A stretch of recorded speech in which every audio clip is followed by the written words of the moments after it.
Bonjour, bonjour, bienvenue sur Cocotte TV, on est encore une fois au CES et on est chez Silverstone et on va vous faire un petit tour des nouveautés. On va commencer avec les alimentations et donc on va commencer avec le format SFX et donc ce nouveau modèle qui est en 650 watts maintenant.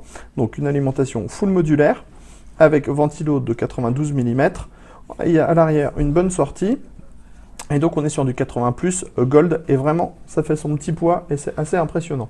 Donc bien sûr c'est aussi décliné en 500 watts. Nouveau modèle c'est la SFX-L, donc SFX-L pour large. Au niveau de l'alimentation en elle-même, on a un ventilateur de 120 mm semi-passif qui se déclenche à partir de 20% de charge. Petite grille à l'arrière, toujours le marquage Silverstone sur le dessus. Et enfin, à l'arrière, on a tous les connecteurs, donc entièrement modulaires. Après, le reste, on connaît, hein, il y a des nouveautés, puisque c'est toujours du Platinum, donc avec la Strider qui sera en 650, 750, 850, 1200 watts. Il faut savoir que chez Silverstone, on a aussi les premiers modèles en titanium, donc avec un modèle 800 watts et un modèle 1500 watts. Donc on va faire un petit tour du 1500 watts. Full modulaire. On a la prise avec l'USB pour le monitoring. Ventilateur de 140 mm. Sortie à l'arrière. Et là aussi, le poids il est réellement conséquent pour un bloc de cette taille. On va continuer avec les boîtiers. Alors au niveau des boîtiers, il n'y a pas grand chose en fait en nouveauté. La seule réelle nouveauté que l'on ne connaît pas, c'est donc le RVZ01E. Et donc le E signifie qu'on va pouvoir mettre une alimentation ATX à l'intérieur en lieu et place de l'alimentation SFX avant. Ce qui veut dire qu'on pourra avoir plus de wattage et surtout avoir une alimentation qui sera probablement plus silencieuse.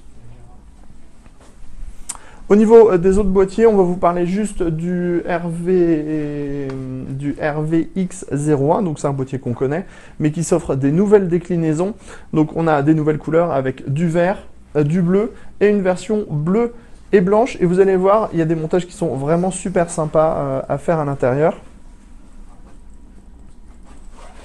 Mémoire Gale, water cooling complet, donc on est sur du reverse, hein, comme d'habitude, donc les cartes sont à la perpendiculaire. Et petite chose intéressante, donc ça doit provenir de chez Beats Power, ce sont des réservoirs qui se mettent dans les baies 3,5 pouces. Alors, on continue avec cette petite chose dont on a mangé le nom. Il n'y en a pas. Il n'y en a pas pour le moment, ça tombe bien. Donc, en fait, c'est un nouveau format qui s'appelle le SFX Mini STX. Mini STX. Et donc en fait c'est un nouveau format de carte mère qui a été créé par Intel qui fait 5 pouces sur 5 pouces. Donc ça on va y revenir parce qu'on pense qu'il y aura des cartes mères sur le salon. Donc assez intéressant parce qu'en fait c'est une toute petite carte mère sur laquelle on peut mettre le processeur qu'on veut puisqu'on a un vrai socket. Donc comme par exemple du Skylake. Après on a de la mémoire en SODIMM et on a tous les connecteurs possibles et on exploite donc la carte vidéo intégrée. Donc voilà, ça c'est vraiment une très bonne chose, d'autant plus que les cartes vidéo deviennent de plus en plus intéressantes en intégré. Au niveau du format, on le voit, c'est vraiment pas très gros.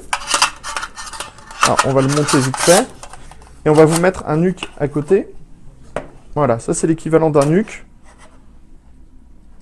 Voilà, le gros intérêt, c'est d'avoir un processeur sur lequel un processeur qu'on peut modifier, puisqu'on pourra avoir ou un modèle en Core i3, en Core i5, comme on a envie. Nouveau petit accessoire, donc, qui n'a pas de nom non plus, c'est un nouveau porte-casque. Et donc, ce qui est pas mal, c'est que, hop, vous voyez, ça se démonte. On a une platine qu'on visse dans une partie en bois, ou dans le placo, ou autre chose, et ensuite, après, on a son support, hein, on met son casque comme ça, c'est très bien, ça existe en doré, en noir et en argent. Maintenant, on va vous parler du RL505B. Donc c'est un petit boîtier tout simple en fait, qui se veut très accessible, puisqu'on est dans la gamme Redline. À l'avant, on a du mesh, une baie 5,25 pouces, deux ventilateurs de 140 mm, les USB 3, les entrées-sorties audio, et ici, les diodes d'activité avec le power on, le reset. Très simple au niveau du design. À l'intérieur, on a un châssis classique en ATX, avec ici un large accès backplate, ici la possibilité de mettre par exemple des radiateurs de water cooling ou autre chose. Ensuite, on a un gros cache, et c'est derrière le gros cache qu'on va avoir plein de choses qui s'installent, comme par exemple les baies 2,5 pouces, donc 3 braquettes au maximum. Et ici, on a deux emplacements 3,5 pouces pour mettre les disques durs, et enfin l'emplacement de l'alimentation dans le bas. Donc on vous donnera le tarif plus tard quand le boîtier sera lancé. Ensuite, au niveau des autres produits, ici c'est tous les câbles et toutes les connectiques. Alors on va pas revenir sur tout. Chose intéressante, ce ventilateur, c'est un ventilateur qui tourne dans les deux sens. C'est-à-dire qu'on appuie sur un bouton, donc il aspire ou il expire l'air. L'idée, c'est de pouvoir expulser la poussière des filtres, tout simplement. Ensuite, on a les nouveaux Argon Series, donc ça c'est des petits ventirad CPU dont on vous a déjà parlé en news, c'est du 92 mm. On a 3 caloducs avec de la base HDT, avec des caloducs de 6 mm, des grilles en aluminium, et on a le même modèle donc c'est le AR07 et lui c'était le AR06. Donc on a le même modèle en 120 mm avec 3 caloducs HDT en 8 mm cette fois.